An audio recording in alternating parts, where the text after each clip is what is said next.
तो दोस्तों आपने पिछले समय में देखा होगा किस तरह से भारतीय डिफेंस की जो प्रोग्राम्स है वो यहाँ पर बदलते हुए दिखाई दिए हैं। और ऐसे में आप मानकर चलिए कि जब से नई सरकार भारत में आई थी, यानी कि 2014 में जब नई सरकार यहाँ पर बनकर तैयार हुई थी, तो उसका मेन फोकस जो था वो यहाँ पर मेक इन इंडिया था। और ऐसे में 2016 के अंतर्गत ये प्रोग्राम निकल कर आया था और इसी के तहत भारत ने कई सारे प्रोग्राम्स यहाँ पर स्टार्ट किए थे। और इन सारे प्रोग्राम्स पर ध्यान देना इसीलिए स्टार्ट हुआ था क्योंकि भारत की सरकार को यहाँ पर मेक इन इंडिया के तहत अपने फाइटर जेट और अन्य लड़ाकू विमान और अलग अलग हथियारों को यहाँ पर मेक इन इंडिया के तहत बनाना था। लेकिन आपने देखा होगा जब साल 2020 आया तो उसके साथ ही भारतीय गवर्नमेंट का यहाँ पर पूरा फोकस बदलते हुए दिखाई दिया। और फाइनली आपने यहाँ पर यह भी देखा कि गवर्नमेंट अब यहाँ पर ये चाहती थी कि भारत के सारे हथियार और जो भी यहाँ पर पार्ट्स हैं उनको आत्मनिर्भर भारत के तहत बनाया जाए। और ऐसे में आपने देखा कि यहाँ पर जो विदेशों से इंपोर्ट चीज़ों को किया जाता था उनको यहाँ पर बंद कर दिया गया और कुछ चीज़ों को अगर छोड़ दिया जाए तो लगभग सारी हथियारों को यहाँ पर इंपोर्ट करना बंद किया गया। और ऐसे में यहाँ पर आप मानकर चलिए कि भारत का प्रॉफिट बहुत हुआ। और यहाँ पर जब भारत ने ये सारे कानूनों को लागू कराया और यहाँ पर डिफेंस के क्षेत्र को और ज़्यादा बढ़ावा देते हुए एक्सपोर्ट के मार्केट में भारत बदलने का अनुमान लगाया और यहाँ पर भारत ने अपने आप को एक एक्सपोर्ट के मार्केट में बदलना स्टार्ट किया। तो आप मानकर चलिए कि साल दर साल लगातार भारत अपनी एक्सपोर्ट डिफेंस के एक्सपोर्ट को बढ़ाता जा रहा है। और सच मानिए कि इससे फायदा भारत को लगातार हो रहा है और सीधे तौर पर हो रहा है। जहाँ एक तरफ आप मानकर चल सकते हैं कि जहाँ पहले भारत बड़ी संख्या में हथियारों को दूसरे देशों से एक्वायर किया करता था तो उसके एवज में बहुत ही मोटा खर्चा किया करता था। लेकिन जब से यहाँ पर भारत ने ऐसे हथियारों को इक्विपमेंट्स को लेना बंद किया है और इंपोर्ट करना बंद किया है, तब से आप मानकर चल सकते हैं कि भारत ने मेक इन इंडिया के तहत इन हथियारों को इक्विपमेंट्स को बनाना स्टार्ट किया था। और उसके बाद में जब साल 2020 आया तो वहाँ पर भारत का पूरा जो फोकस है वो आत्मनिर्भर भारत के ऊपर आता हुआ दिखाई दिया। और इसका मतलब यही था कि भारत ने अपने सारे हथियार कलपुर्जे और लड़ाकू विमानों को स्वदेशी रूप से बनाना स्टार्ट कर दिया था।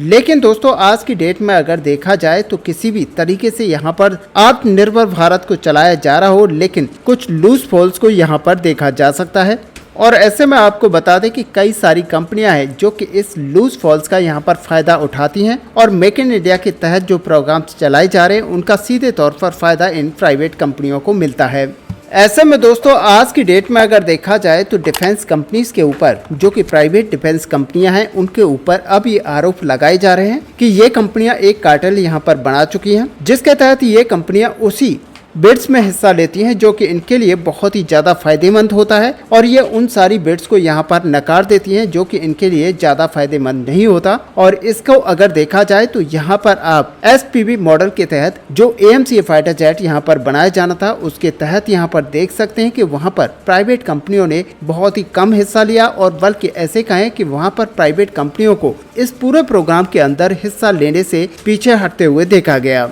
और इसकी एक ही वजह थी कि यहाँ पर जो AMCA फाइटर जेट है उसको बनाने को लेकर जो यहाँ पर प्राइवेट कंपनियों की तरह से संशय दिखाया गया कि ये फाइटर जेट भारतीय वायुसेना के द्वारा बड़ी संख्या में एक्वायर नहीं किया जाएगा और अगर ऐसा किया जाता है तो डिफेंस कंपनियों को यहाँ पर काफी बड़ा लॉस हो सकता है। और इसी के तहत आपने देखा कि कोई भी डिफेंस कंपनी यहाँ पर सामने निकल कर नहीं आई जिसने कि SPV मॉडल के तहत हमारे AMCA फाइटर जेट को बनाने को लेकर अपनी प्रस्ताव यहाँ पर रखा हो। और ऐसे में अगर दोस्तों यहाँ पर देखा जाए तो भारत के अंदर आज ऐसी कई सारी प्राइवेट कंपनियां हैं जो कि विदेशी कंपनियों के साथ मिलकर यानी कोलैबोरेशन में काम करती हैं। और जो भारत की कंपनियां हैं उनके पास कोई भी रिसर्च और डेवलपमेंट का विंग नहीं है, बल्कि यहाँ पर अगर देखा जाए तो दूसरे देशों से ये ऐसे पार्ट्स को और कंपोनेंट्स को एक्वायर कर रही हैं जो कि भारत में बनाया जाना चाहिए। लेकिन अभी इसी तरीके से चल रहा है और इसके तहत अब सरकार को ये सारी चीजें अब गलत लगने लगी है। और यहाँ पर सरकार का मानना है कि जब तक हमारी प्राइवेट कंपनियां खुद के पार्ट्स बनाना स्टार्ट नहीं करेंगी, खुद के रिसर्च एंड डेवलपमेंट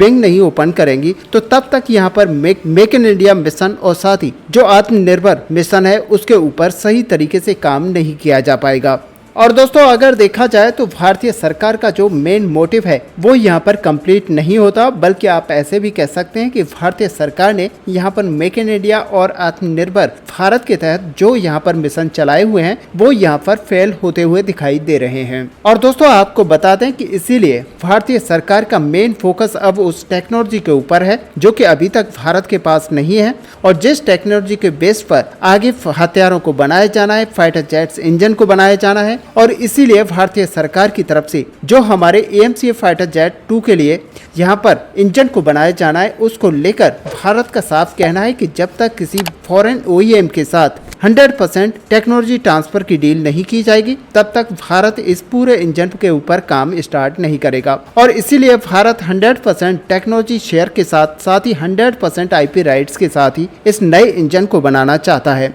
और ऐसे में दोस्तों अगर देखा जाए तो यहाँ पर भारतीय सरकार की पूरी जो मंशा है अब साफ दिखाई देती है कि भारतीय सरकार किसी भी हद तक प्राइवेट कंपनियों को काम देगी, लेकिन प्राइवेट कंपनियों को यहाँ पर अपने दम पर इनकी रिसर्च विंग ओपन करनी होगी और साथ ही इसके R&D पर काम करना होगा। और दोस्तों सही मायने में अगर देखा जाए तो बड़े बड़े देश जिनसे कि भारत पहले हथियारों को खरीदता था, उनको अब यहाँ पर आने वाले समय में बड़ा झटका लगने वाला है, क्योंकि भारतीय वायुसेना अब पहली बार अपने स्वदेशी लड़ाकू विमानों पर जो खुलासा यहाँ कर रही है वह रूस और अमेरिका जैसे देशों के लिए एक बहुत ही बड़ा झटका साबित हो सकता है। ऐसे में दोस्तों आपको पता होगा कि रूस अभी भी अपनी 5वीं पीढ़ी का लड़ाकू विमान बेचना चाहता है। वहीं अगर अमेरिका को देखा जाए तो अमेरिका भी अपनी 5वीं पीढ़ी के फाइटर जेट को पिच कर रहा है, लेकिन इन सभी के बीच खुद वायुसेना प्रमुख की तरफ से एक बड़ा खुलासा हुआ है और जिसमें उनका साफ कहना है कि भारतीय वायुसेना अब अपने तेजस MK2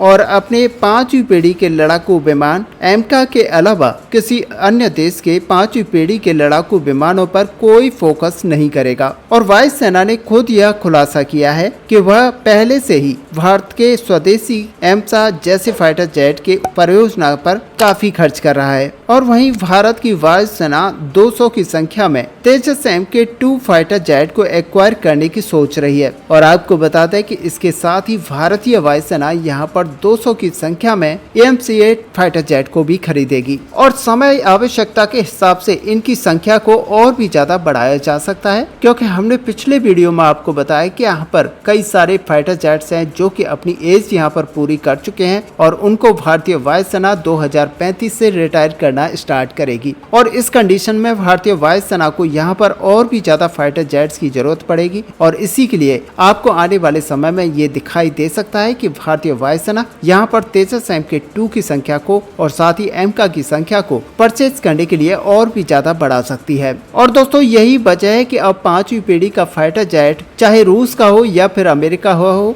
भारत किसी भी विदेशी फाइटर जेट को एक्वायर नहीं करेगा। हालांकि आवश्यकताएं अनिश्चित हैं, ऐसे में द्विपक्षीय संबंध और आवश्यकता के हिसाब से भारत के लिए विदेशी फाइटर जेट खरीदे जाने की संभावनाएं हमेशा बनी रहती हैं, लेकिन फिलहाल भारत की वायुसेना का पूरा फोकस जो है वो खुद के स्वदेशी तेजस MK2 और एमका फाइटर जेट के ऊपर बना हुआ है। ऐसे में दोस्तों इस पूरे टॉपिक को लेकर आपका यहाँ पर क्या व्यू है, आप अपना व्यू हमें कमेंट पे लिखकर जरूर बताएं। साथ ही अगर वीडियो आपको अच्छी लगी हो तो लाइक और शेयर करना ना भूलें। मिलते हैं नेक्स्ट वीडियो में, तब तक के लिए जय हिंद जय भारत।